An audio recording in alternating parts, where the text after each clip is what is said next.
Students, 2012 ഡിസംബറിൽ UGC നടത്തിയ general paper പരീക്ഷയുടെ ക്വസ്റ്റ്യൻ പേപ്പർ ഞാൻ നിങ്ങൾക്ക് ഇന്ന് ഷെയർ ചെയ്തിട്ടുണ്ടായിരുന്നു. നിങ്ങൾ സ്വയം പരീക്ഷ എഴുതി വിലയിരുത്തി കാണുമെന്ന് വിചാരിക്കുന്നു. സോ ഈ ഒരു ക്വസ്റ്റ്യൻ പേപ്പർ അനാലിസിസ് കാണുമ്പോൾ ആ ഒരു ക്വസ്റ്റ്യൻ പേപ്പർ കൂടി നിങ്ങളുടെ കയ്യിൽ കരുതുന്നത് നല്ലതായിരിക്കും. ബിക്കോസ് ഞാൻ ഓരോ ക്വസ്റ്റ്യൻസും ഇവിടെ എടുത്ത് കാണിക്കുന്നില്ല, ജസ്റ്റ് റീഡ് ഔട്ട് ചെയ്ത് വിടുന്നതേ ഉള്ളൂ. ആ ഒരു ടോപ്പിക്സ് മാത്രമാണ് ഡിസ്കസ് ചെയ്യുന്നത്. അപ്പോൾ ഓരോ ടോപ്പിക്സും എന്താണെന്ന് നോക്കാം. ഇന്നൊരു 15 ക്വസ്റ്റ്യൻസ് ആണ് നമ്മൾ ആൻസർ ചെയ്യുന്നത്. ഇന്നല്ല, ഈ ഒരു വീഡിയോയിൽ 15 ക്വസ്റ്റ്യൻസ് ആണ് ആൻസർ ചെയ്യുന്നത്. മറ്റു ക്വസ്റ്റ്യൻസ് നെക്സ്റ്റ് വീഡിയോയിൽ ഉൾപ്പെടുത്തുന്നതാണ്. സോ ആദ്യത്തെ ടോപ്പിക്കിലേക്ക് കടക്കാം. അതിനു മുന്നേ the first question is Nagoya Protocol is related to dash. Option A, climate change. Option B, ozone depletion. Or option C, hazardous waste. And option D, biodiversity.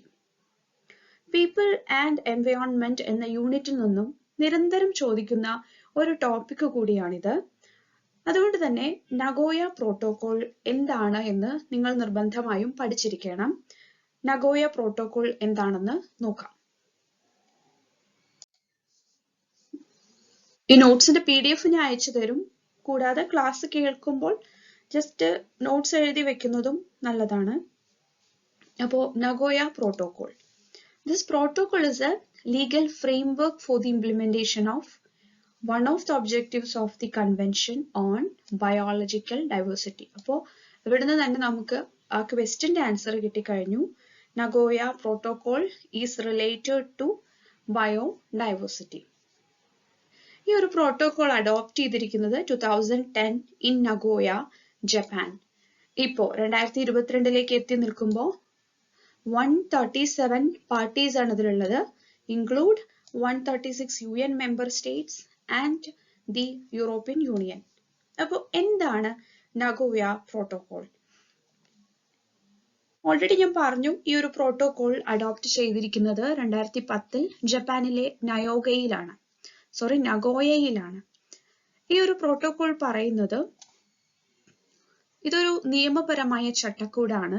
ഇത് ജനിതക വിഭവങ്ങളുടെ ഉപയോഗത്തിൽ നിന്നും ഉണ്ടാകുന്ന നേട്ടങ്ങളുടെ ന്യായവും തുല്യമായ ഒരു ഷെയറിംഗ് പ്രോസസ്സും കൂടിയാണ്.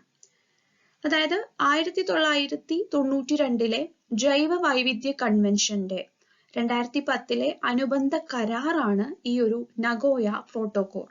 അതായത് 1992 convention on biological diversity, that is CBD. ഇതിന്റെ ഒരു അനുബന്ധ കരാറാണ്, സപ്ലിമെന്ററി എഗ്രിമെന്റ് ആണ് ഈ ഒരു നഗോയ പ്രോട്ടോകോൾ. നഗോയ പ്രോട്ടോകോളിനെ Nagoya protocol on access and benefit sharing എന്നും കൂടി വിളിക്കുന്നുണ്ട്.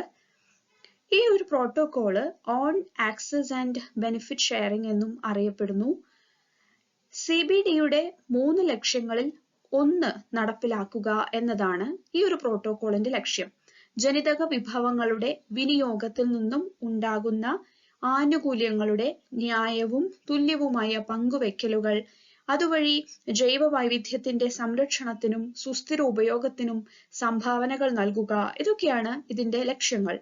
ജനിതക ഉറവിടങ്ങളിലേക്കുള്ള പ്രവേശനം, ആനുകൂല്യങ്ങൾ പങ്കിടൽ, പാലിക്കൽ എന്നിവയുമായി ബന്ധപ്പെട്ട് നടപടികൾ കൈക്കൊള്ളാൻ കരാർ കക്ഷികൾക്ക് ഉടമ്പടി നൽകുന്നു. So here the answer is D, biodiversity. Nagoya protocol is related to biodiversity. അത് ജപ്പാനിലെ നഗോയ പറഞ്ഞ സ്ഥലത്ത് 2010 അഡോപ്റ്റ് ചെയ്തത്.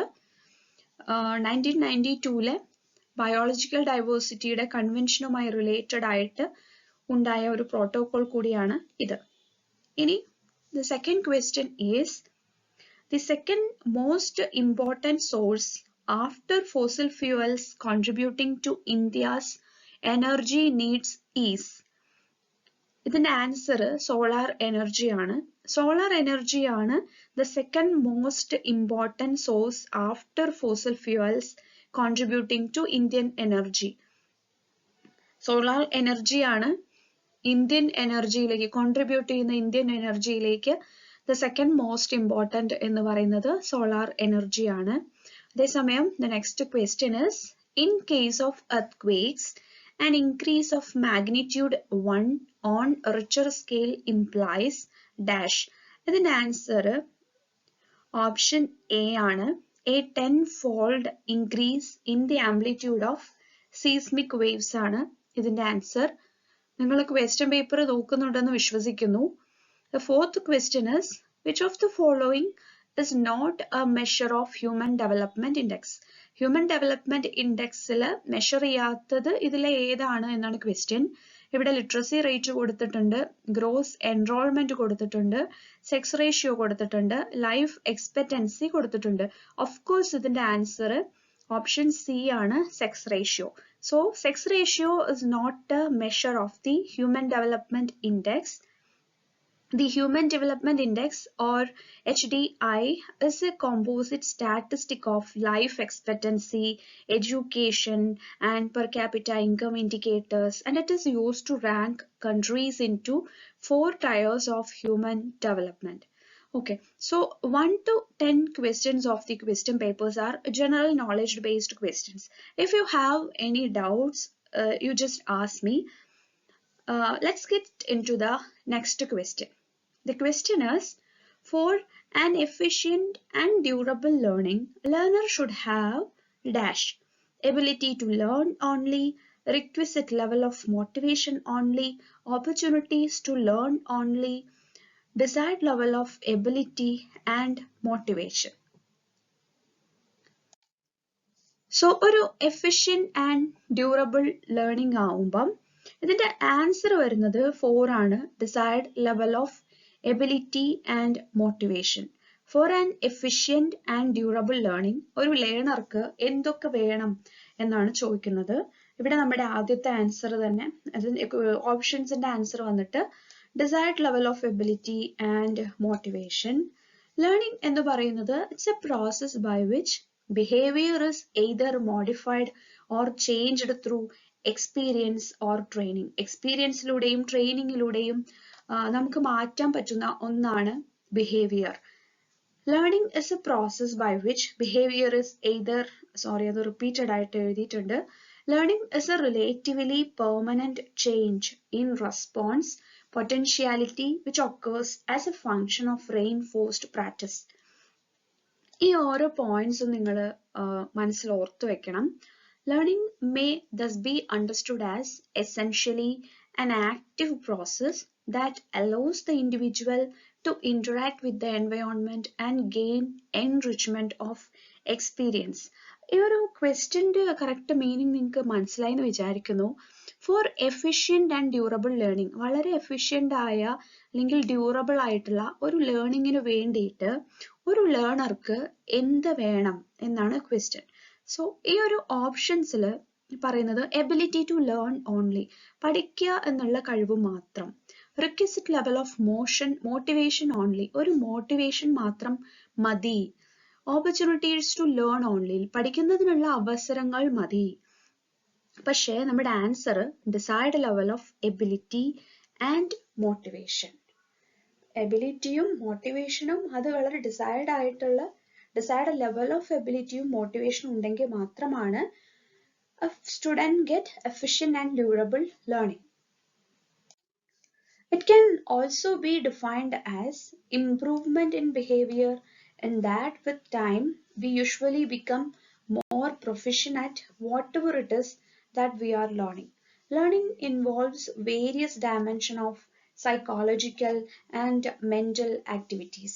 For effective learning to take place, among various psychological factors, motivation and learning ability are important factors besides psychological factors. Learning also includes motor processes, habits, ideational acquisitions, which involve information and affective elements that are emotional in content. Okay. So the next question is, classroom communication must be dash.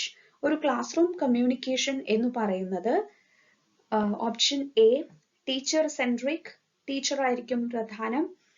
Option B student centric, സ്റ്റുഡൻറ്റിനെ focus ചെയ്തുകൊണ്ടായിരിക്കും. Option C general centric and option D textbook centric. ഒരു classroom communication ആരെ focus ചെയ്തുകൊണ്ടായിരിക്കും? Of course, the answer is student-centric. Student-centered learning applies to many educational, learning, teaching, and support approaches that tackle individual students, groups of students, and specific learning needs, interests, preferences, or cultural backgrounds. Student-centered അല്ലെങ്കിൽ learner-centered approach എന്ന് പറയുന്നത് എന്താണ് എന്ന് നോക്കാം. ഈ ഒരു അപ്രോച്ചില് the learner or child and not the teacher is the main focus of the educational program. It emphasizes learning rather than teaching. The overall goal of education, according to this approach, is the all-round development of the child and not only that of acquiring knowledge. ഒരു knowledge acquire ചെയ്യുക എന്നതിലോടപ്പുറം ഒരുപാട് കാര്യങ്ങൾ പഠിക്കുന്നുണ്ട് ഈ ഒരു student centred അപ്രോച്ചിലൂടെ. ഇവിടെ ലേണറോ ചൈൽഡോ ടീച്ചറോ ഒന്നും അല്ല ഈ ഒരു എഡ്യൂക്കേഷണൽ പ്രോഗ്രാമിന്റെ മെയിൻ ഫോക്കസ്. ഇവിടെ ഇത് മീൻ ചെയ്യുന്നത് എന്താണെന്ന് വെച്ചാൽ ഇവിടെ ഇറ്റ് എംഫസൈസസ് ലേണിംഗ്. ഒരു ടീച്ചിങ്ങിനേക്കാൾ കൂടുതൽ ലേണിങ്ങിനെയാണ് ഇവിടെ കൂടുതൽ ഊന്നി പറയുന്നത്. So here the overall goal of education according to this approach is all round ഒരു ചിൽഡ്രന്റെ അല്ലെങ്കിൽ ഒരു ചൈൽഡിന്റെ all around development ആണ് ഇവിടെ ഫോക്കസ് ചെയ്യുന്നത്.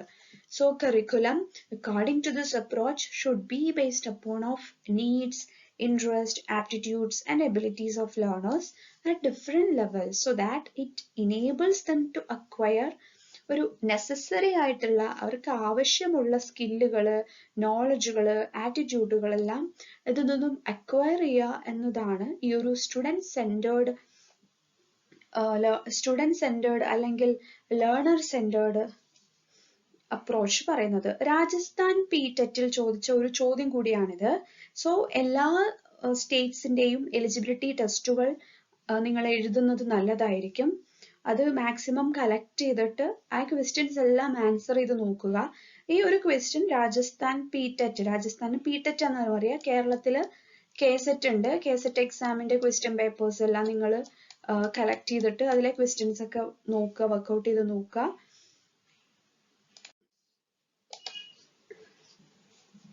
അപ്പൊ രണ്ട് തരത്തിലാണ് ക്ലാസ് റൂം കമ്മ്യൂണിക്കേഷന് രണ്ട് തരത്തിലുള്ള അപ്രോച്ചുകളാണ് നടക്കുന്നത്. ടീച്ചർ സെന്റേർഡ് അപ്രോച്ചും സ്റ്റുഡൻറ് സെന്റേർഡ് അപ്രോച്ചും. ടീച്ചർ സെന്റേർഡ് അപ്രോച്ച് എന്താണെന്ന് നോക്കാം. ഇവിടെ ടീച്ചർ ആയിരിക്കും ആക്റ്റീവ് പേഴ്സൺ. ലേണിംഗ് പ്രോസസ്സിനെ ഡയറക്റ്റ് ചെയ്യുന്നത് ടീച്ചർ ആയിരിക്കും. സ്റ്റുഡൻസിന് ഇൻഫോർമേഷൻസ് റിസീവ് ചെയ്യും. എവിടെ നിന്ന്? ടീച്ചേഴ്സിന്റെ അടുത്തു നിന്നും അല്ലെങ്കിൽ വേറെ സോഴ്സ് ഓഫ് ഇൻഫോർമേഷനിൽ നിന്നും ഒരു ഇൻഫോർമേഷൻ അവർക്ക് റിസീവ് ചെയ്യും. അവരത് മെമ്മറൈസ് ചെയ്യും. ഈ ഒരു പ്രോസസ്സ് ഡൈഡാക്റ്റിക് ഇൻ നേച്ചർ ആണ്. ഇവിടെ ഇൻസ്ട്രക്ഷൻസ് ഒക്കെ കൊടുക്കുന്നത് ടെക്സ്റ്റ് ബുക്സും ലെക്ചേഴ്സും ബേസ് ചെയ്തിട്ടായിരിക്കും. ഒരു less autonomy and less engagement of learners ആണ്. ദെൻ ഇവിടെ teaching and learning activities are not contextualised and here important concerns are learning outcomes. അതേസമയം സ്റ്റുഡൻറ് സെന്റേർഡ് അപ്രോച്ച് എന്ന് പറഞ്ഞാൽ ഇപ്പൊ നമ്മുടെ ക്വസ്റ്റ്യൻ അത് ബേസ് ചെയ്തിട്ടായിരുന്നു. സ്റ്റുഡൻറ് സെന്റേർഡ് അപ്രോച്ച് എന്ന് പറയുമ്പം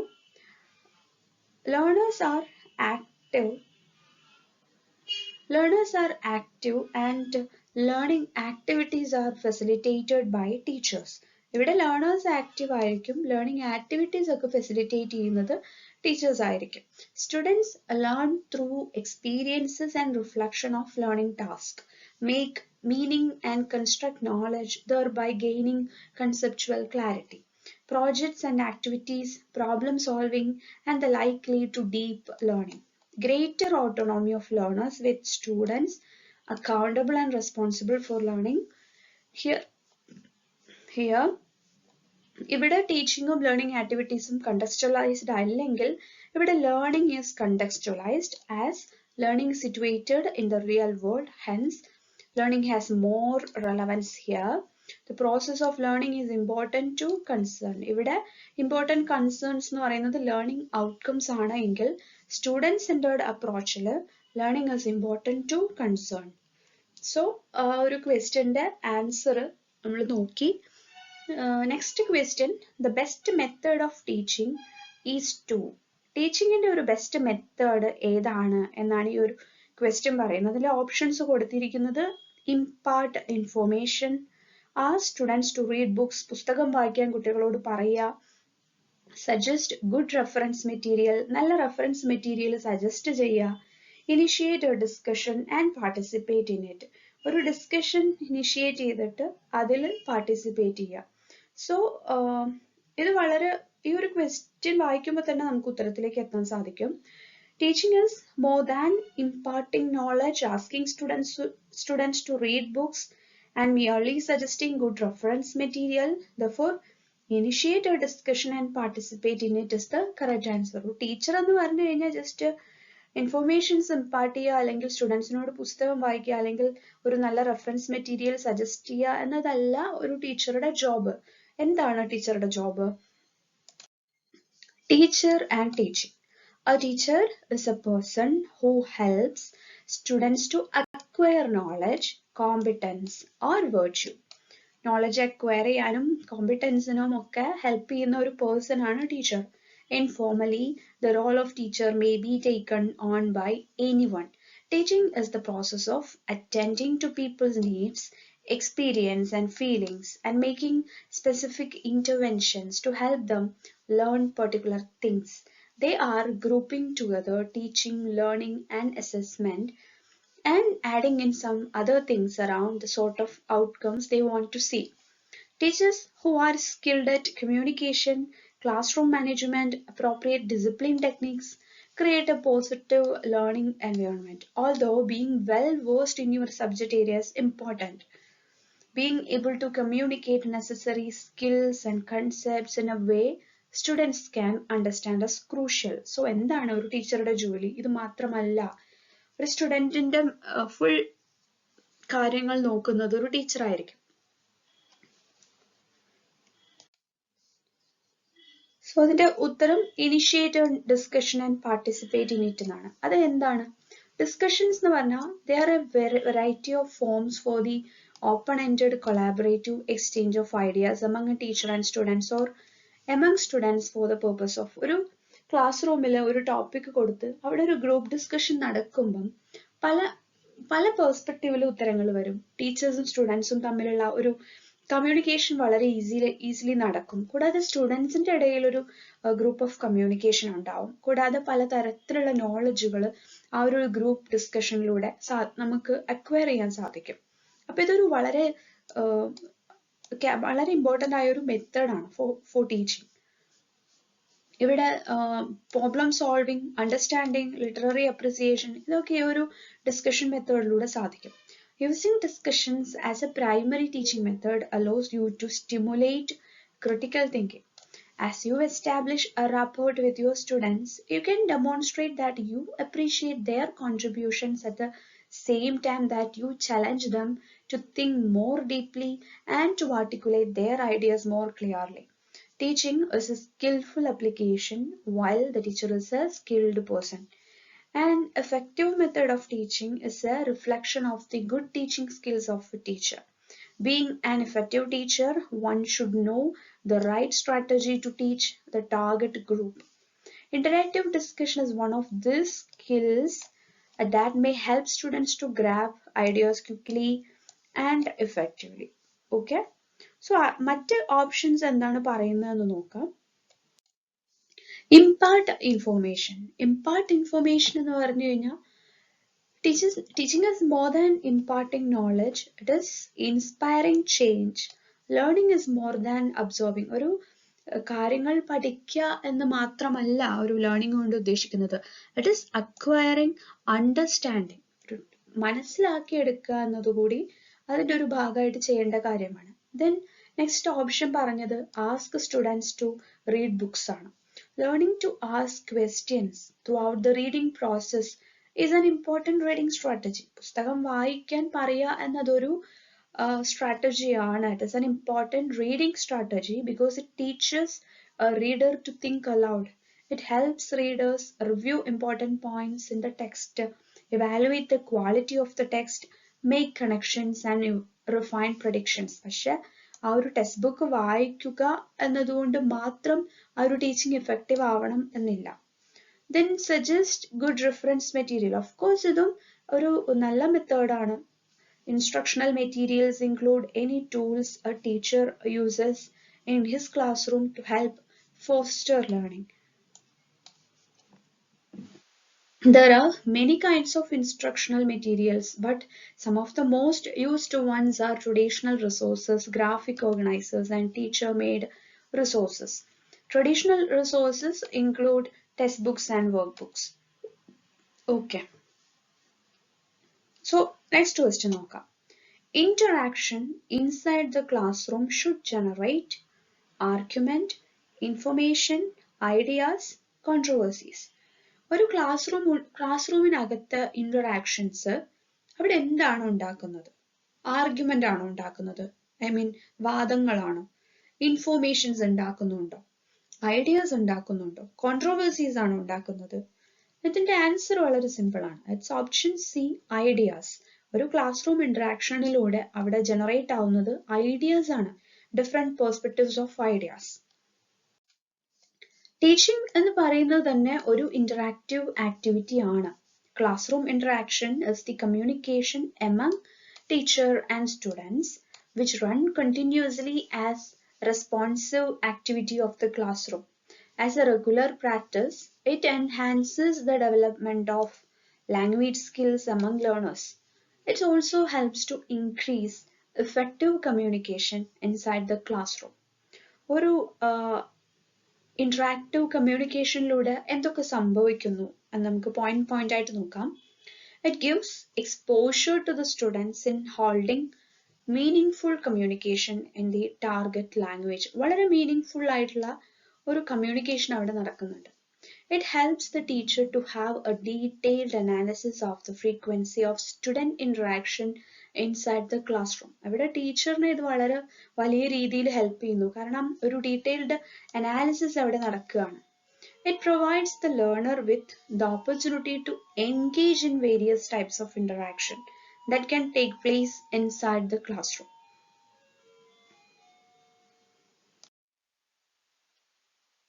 It provides the learner with the opportunity to engage in various types of interaction that can take place inside the classroom. It gives exposure to vast genres of language learning. It helps the learners be critical thinkers and confident in sharing their views with their peers and adults. It helps minimize the central position of the leader. It helps students to appreciate the uniqueness of the individuals.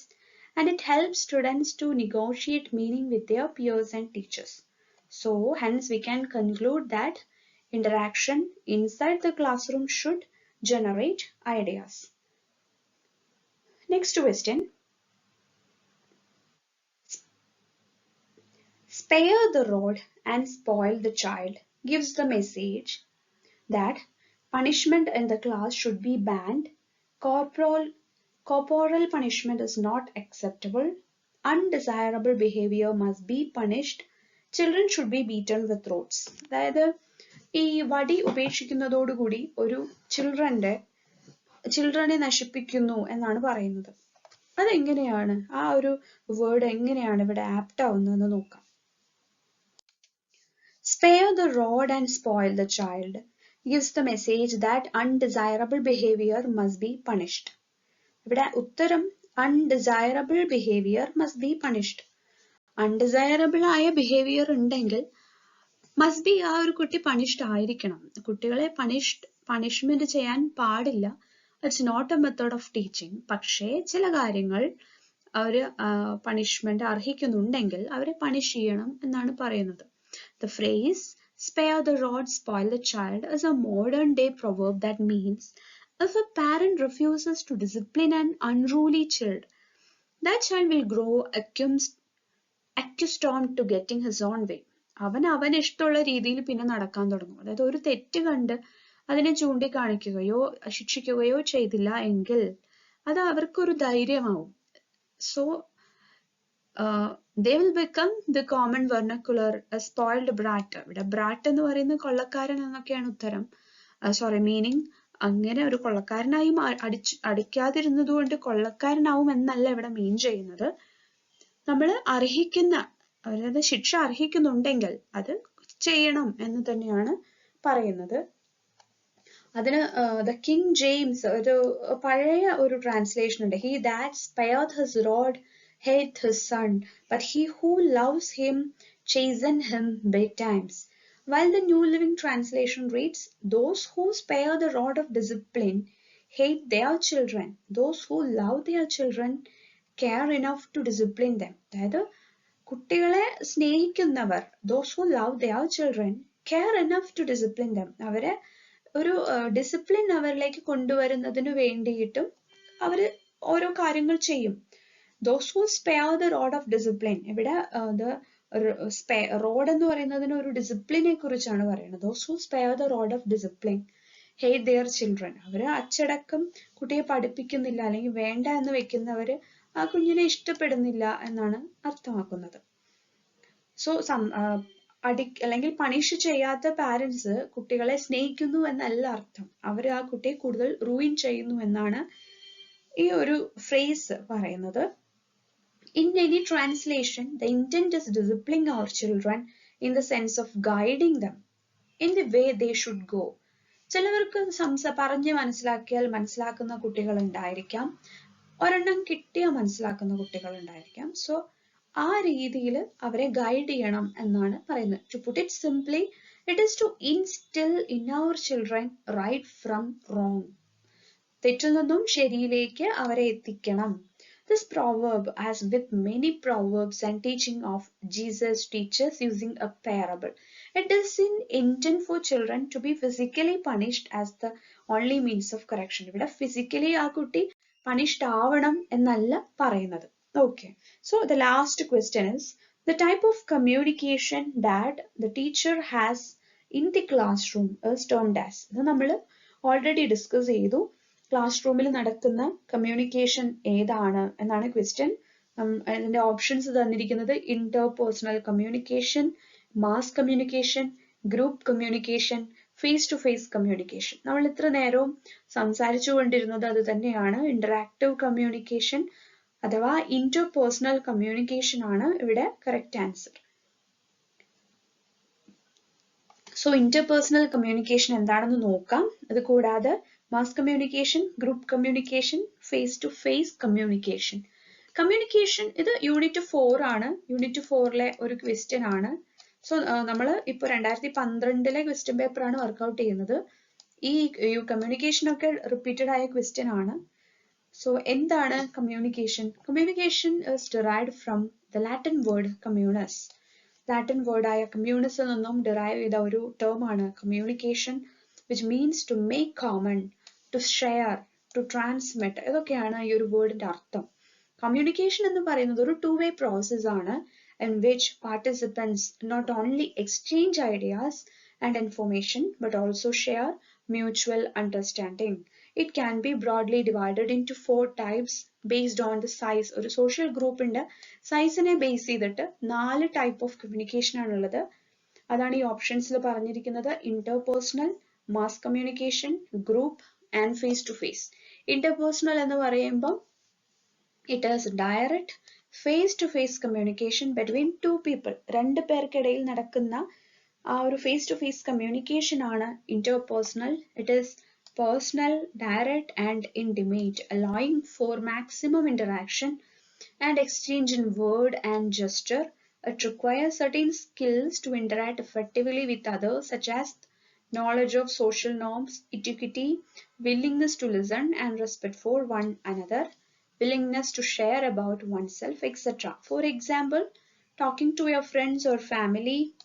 നിങ്ങൾ നിങ്ങളുടെ family ഫ്രണ്ട്സിനോടും ഫാമിലിയോടും അല്ലെങ്കിൽ teacher student interaction ഒക്കെയാണ് interpersonal communication. അതേസമയം mass communication, ഇത് നമ്മളിപ്പം ചെയ്തുകൊണ്ടിരിക്കുന്നത് ഒരു mass communication ആണ്. മാസ് കമ്മ്യൂണിക്കേഷൻ എന്ന് പറഞ്ഞാൽ in mass communication basically have A large number of, എത്ര ഓഡിയൻസസ് ഇത് കാണുമെന്ന് നമുക്ക് പ്രഡിക്റ്റ് ചെയ്യാൻ സാധിക്കില്ല. അപ്പൊ നമ്പർ ഓഫ് ഓഡിയൻസിലേക്ക് എത്തുന്ന ഒരു കമ്മ്യൂണിക്കേഷൻ ആണ് മാസ് കമ്മ്യൂണിക്കേഷൻ. അതിനെ ഗ്രൂപ്പ് എന്നും പറയാൻ പറ്റില്ല, ഗ്രൂപ്പ് ഓഫ് പീപ്പിൾസ് എന്നൊന്നും പറയാൻ പറ്റില്ല. പല വെറൈറ്റി ഓഫ് പീപ്പിൾസിലേക്ക് എത്തുന്ന ഒരു എക്സ്ചേഞ്ച് ഓഫ് ഐഡിയാസ് ആണ് mass communication. It's A single source, ഒരു സിംഗിൾ സോഴ്സിലൂടെ. ഇപ്പൊ ഈ ഒരു ക്ലാസ് എന്നെ കേൾക്കുന്ന എത്ര പേരുണ്ടാവും, അല്ലെങ്കിൽ ഇപ്പൊ ഇത് യൂട്യൂബിൽ അപ്ലോഡ് ചെയ്യുമ്പോൾ എത്ര പേര് കാണും എന്ന് നമുക്ക് പ്രഡിക്റ്റ് ചെയ്യാൻ സാധിക്കില്ല. പക്ഷെ ഞാനൊരു പെർട്ടിക്കുലർ പേഴ്സൺസിന് മാത്രം ഇത് അയക്കുമ്പോൾ അതൊരു ഗ്രൂപ്പ് കമ്മ്യൂണിക്കേഷൻ ആവും. അതർവൈസ് ഇത് നമ്മളൊരു സോഷ്യൽ മീഡിയ പ്ലാറ്റ്ഫോമിൽ അപ്ലോഡ് ചെയ്യുമ്പോൾ നമ്പർ ഓഫ് പീപ്പിൾസ് ഇത് കാണും. സോ അത് മാസ് കമ്മ്യൂണിക്കേഷൻ ആവും. So that is the difference between mass communication and group communication. There is no direct access to the receiver. ഒരു direct assessment ഇവിടെ നടക്കുന്നില്ല. So for that, they need media like newspapers, radio, TV, internet. Here, the audience feedback is very less or delayed. ഇവിടെ audience feedback എന്ന് പറയുന്നത് വളരെ less ആയിരിക്കും, കൂടാതെ delayed ആയിരിക്കും. നമുക്ക് നമ്മൾ പറയുമ്പോൾ തന്നെ തിരിച്ച് നമുക്കൊരു റെസ്പോണ്ട് അവിടെ കിട്ടണമെന്നില്ല. അവരവരുടെ ടൈം വെച്ചായിരിക്കും ആ ഒരു വീഡിയോ കാണുന്നുണ്ടാവുക. സോ ആ ഒരു ടൈമിലായിരിക്കും അവർ റെസ്പോണ്ട് ചെയ്യുക. ചിലവർ അവരുടെ ഫീഡ്ബാക്ക് അറിയിക്കും, ചിലർ അറിയിക്കില്ല. സോ ഇതിന്റെ ഫീഡ്ബാക്ക് എന്ന് പറയുന്നത് വളരെ കുറവായിരിക്കും. അതർവൈസ് ഗ്രൂപ്പ് കമ്മ്യൂണിക്കേഷൻ ഞാൻ ഓൾറെഡി പറഞ്ഞു, ഒരു ഗ്രൂപ്പ് ഓഫ് പീപ്പിൾസിലേക്ക് നമ്മളിത് ഷെയർ ചെയ്ത് കൊടുക്കുക. A group is a form of a social organization composed of a number of individuals identifiable by their physical. ഇപ്പൊ നമ്മുടെ ഒരു ബാച്ച് 1, batch 2 എന്നൊക്കെ പറയുന്നത് അതൊരു ഗ്രൂപ്പ് ഓഫ് പീപ്പിൾസ് ആണ്. We have friends, acquaintance, we live in a particular place and we have a distinct address.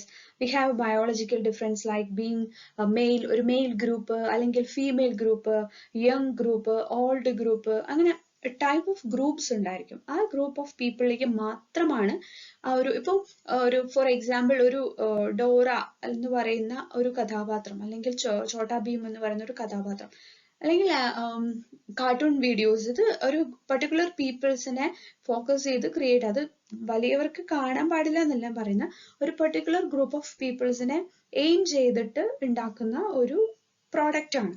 So that is group communication. Otherwise face to face communication എന്ന് പറയുമ്പോൾ when a small group of people or only 2 persons involve them, informal talking when they come to face.